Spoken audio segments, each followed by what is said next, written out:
good for cabbage and that kind of stuff. Yeah. But yeah, it would change pH a little bit, but it had fertilizer elements in it. I know when I was little, I'd have to take that out, and she'd have certain places you wanted to put too.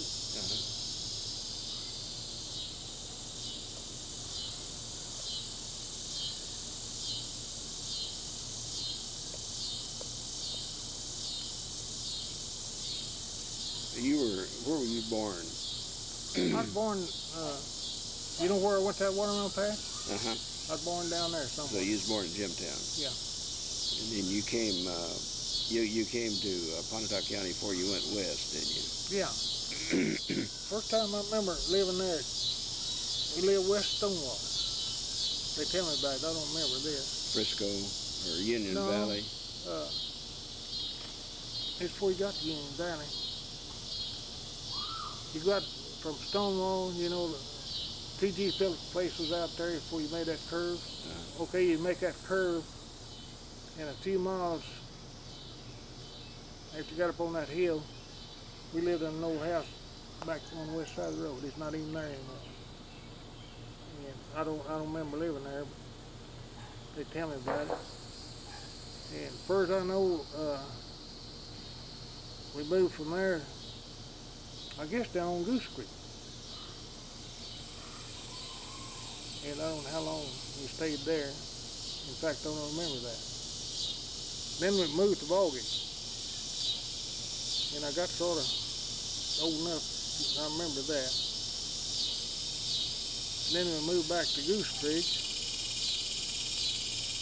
And I finally got big enough to go to school. And what school was that? Pleasant Hill. Pleasant Hill, okay. And y'all lived down on Goose Creek when you went Yeah. to Pleasant Hill? You know where the Culver store is? Uh-huh. Go a mile south there, and where's that Indian lived there? Then we go back west there about half mile, I guess.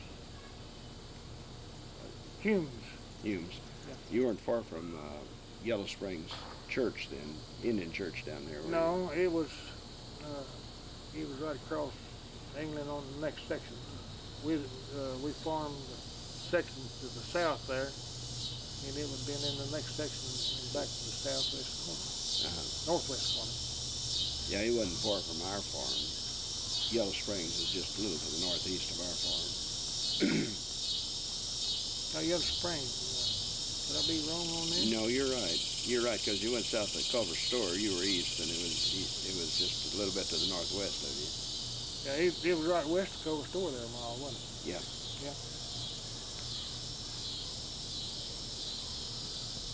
Yeah, I've gone up there and eat chauffeur with them Indians when a little bitty fella.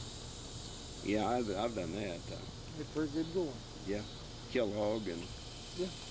take a couple of ore spots and make shelter. Make no worse part. Yeah, you always lived right straight south there about 2 miles, didn't you? From that corner.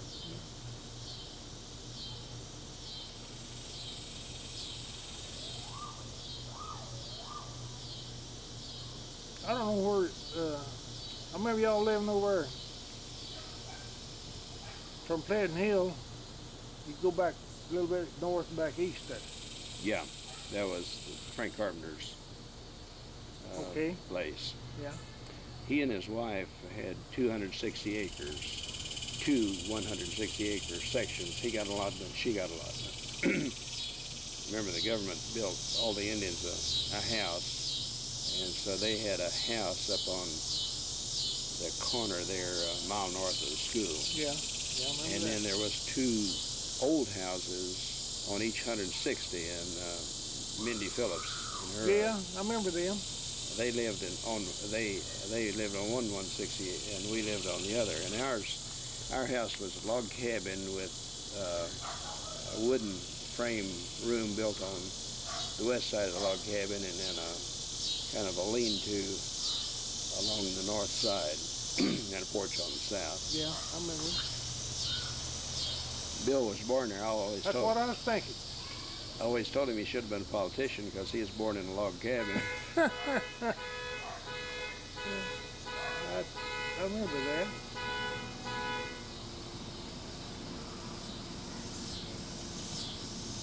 I don't know where I was at when you moved down south, Pleasant Hill there. I don't know, when I was living on Frank Phillips, you were working for whoever hauled that oil from Yeah, Tips. down around where Uncle Ed's Yeah. lease was. Tips died here not too long ago. About a month ago, wasn't it? Yeah. Was he the one that lived at Turley, or was that somebody? There was another friend of y'all's that lived up north of Tulsa there. Joe used to come see. They moved houses. Yeah, and that's him. Was that Casey? Was it Casey Tibbs? No, it's Roy Tips. Roy Tibbs. I hadn't seen him in quite some time.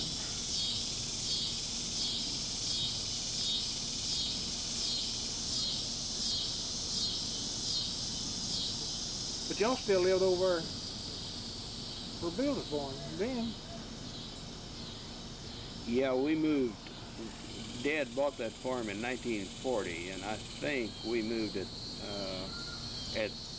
after those people got their crops out in 40, right at the end of 40, and we were there in 41 till 43. Y'all moved down there about the time I got married, didn't you? Yeah. Mhm.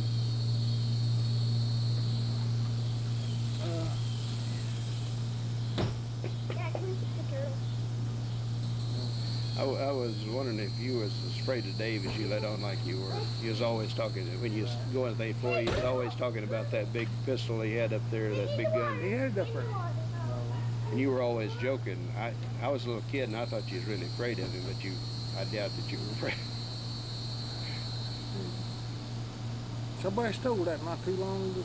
It's been some time ago that after he passed away. He acted pretty rough sometimes. That time I run over his pig, that didn't help the relationship. Tried to pay him for it, he wouldn't let me. How long did y'all go together? Oh, I don't know, maybe a year or so, seemed like. Yeah, I guess we were living there on the Coal Creek place when you were probably dating it. And I got off, well, I went up in Illinois and worked a while. Was that 1940? Yeah. You may have been up there when we moved, because you were up there about a year, weren't you? Yeah, that was after I married. When did you get married? 1940, wasn't it? Was it 40?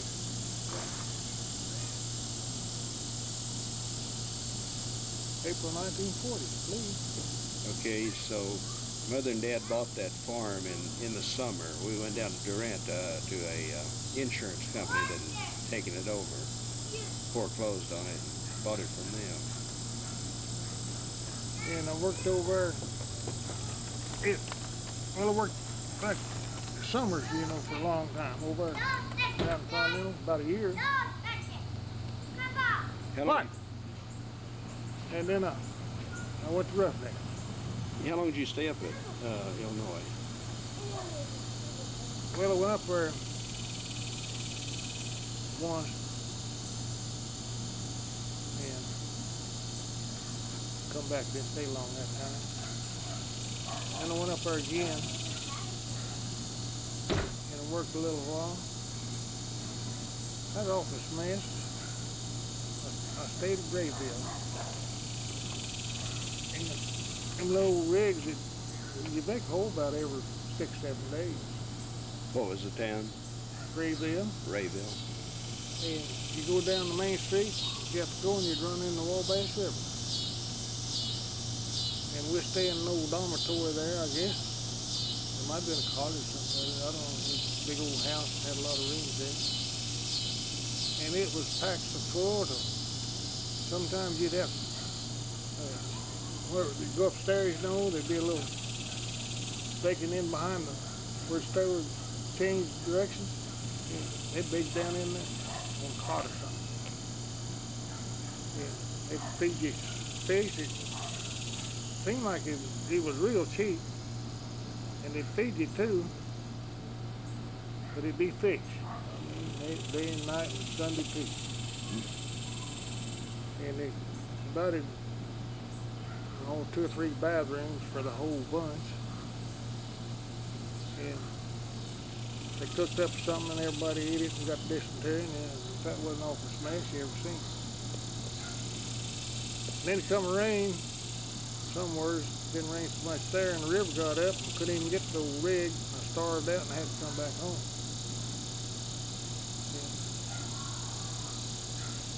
And that's when I got married, was after that.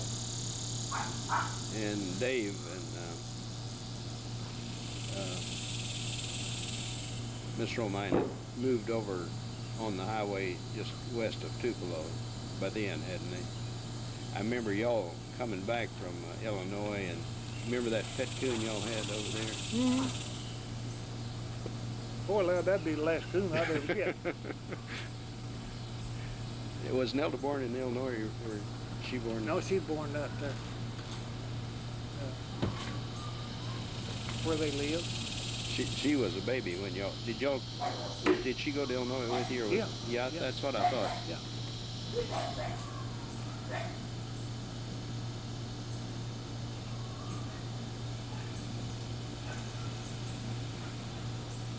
Yeah, Roughneck. I guess we moved to Guthrie. Roughneck down there made 2 or 3 wells. And I went on up to Kansas,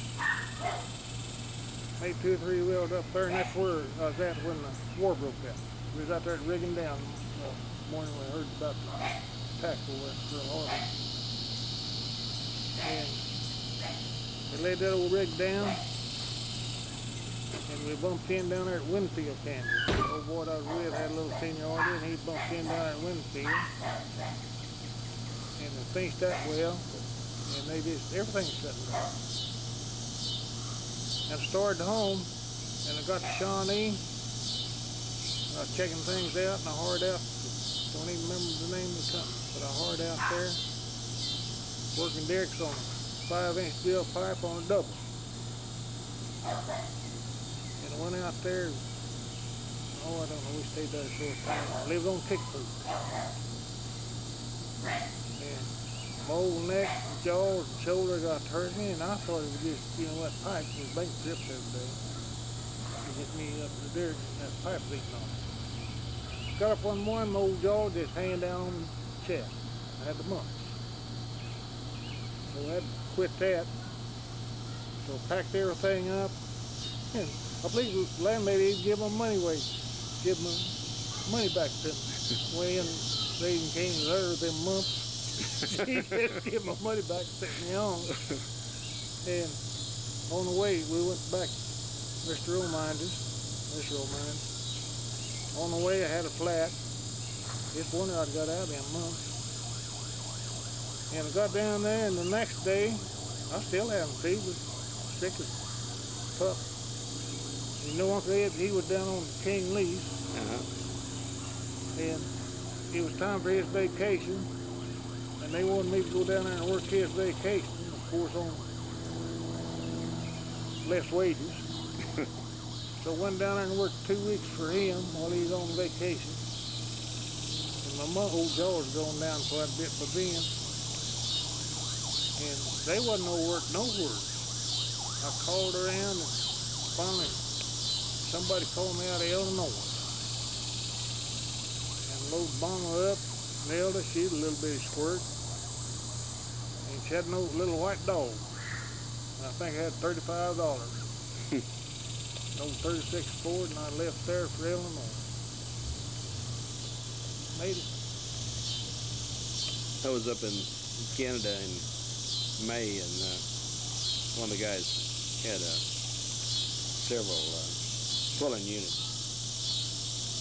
rigs out in Wyoming, and I asked him where he's from, and he said he was originally from Oklahoma, or I guess I told him where I was from, and he said his family moved to Illinois in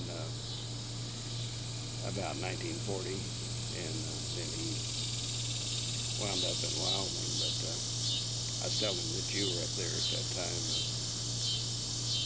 I forgot what his name was. I worked, they just had one drilling rig, but they paid $1.05 an hour, and that was top wages. I mean, some of it was 90 cents. Noble, I think, their top was the wood one, their deck man got $1. But that's 5 cents more. I think Dad went to work in 43 down there at Medill for about $1 an hour, $1.05. Yeah. And I went to work. I went to Roughneck State in Cincinnati. But they had 2 workovers, and I guess I was lucky. If the rig went down, I could go over and work on the workover. And you have to work 12 hours, but it would still pay about the same. I stayed up there, I don't know, a year or so. And I'm telling you, the winters was rough. Mud, I've never seen it. Move your rig on a mud boat. You drill pipe, you just carried it from one location to the other. The drill pipe? Yeah, you drag that stuff, get you a bunch of lines, just furs. Well, from the road, it'd be set in, I don't seem like 600 feet in. But we rigged up lines and drug it from the road. Mud around, rolled it around.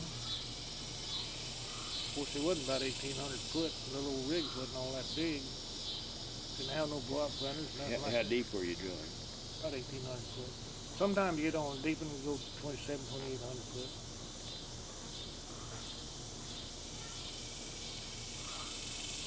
Before I forget it, what was your unit in Italy that you were with? Which division? 85th. 85th Division? Yeah. Which regiment, do you remember?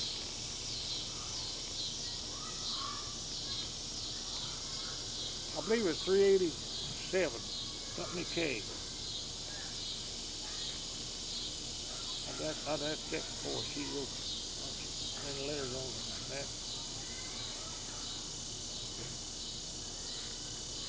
K Company.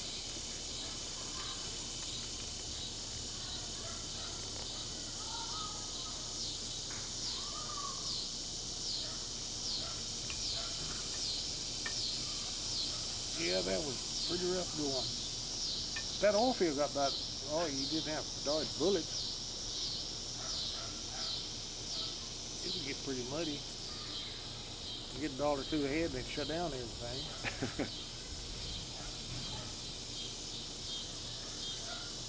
But I never will forget when I first went to Illinois, they pay you every 15 days. And the check come out and have that 16 days on it, it'd be over $100. You go down to the bank and get it cashed, they'd call you mister, not just a little old fuzzy head. That's a lot of money, I guess, then. Yeah, if you had, if $1 was worth as much as it was in 1940, Right. it'd be a lot of money today. And right there on, well, after work, I worked quite a while. I worked Big Spring. And it'd be short-handed out there.